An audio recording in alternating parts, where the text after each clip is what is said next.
بس لو كانت صبحتي انا بتشرف فيها، والعشره ما بتهون غير عبد الحرام، نحن اولاد حلال ان شاء الله. بيسان اغنيتك ناجحه وجواني عم يشجعك.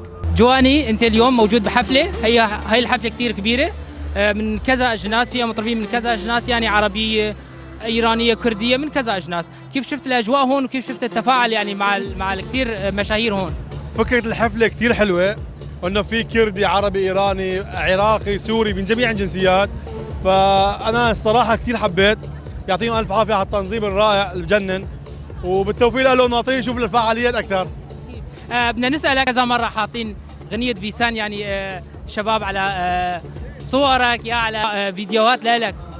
اول شغله كل الاحترام لا والله يوفقه يا رب.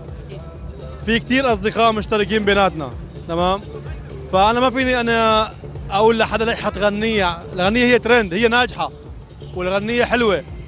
فلهيك لما حطوها على فيديو من فيديوهاتي وطلع اكسبلور، الناس فكرت صبحتي، انا مو صبحتي، لا، صفحه مطعم نازله فيها هي. بس لو كانت صبحتي انا بتشرف فيها، والعشره ما بتهون غير عبد الحرام، نحن اولاد حلال ان شاء الله. بيسان اغنيتك ناجحه وجواني عم يشجعك.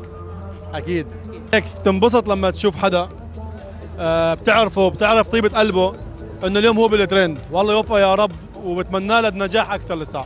جواني انت شفناك كذا مره تغني، لك شيء يعني بالمستقبل اغاني او هيك شيء؟ انا اغلب الاغاني اللي بغنيها هي قصه عم بشتغل عليها تدريجيا، بالايام رح تكون هي كمثل فيلم. بس انا مالي فنان، انا يوتيوبر، وانا بحب التمثيل، مالي بالطرب.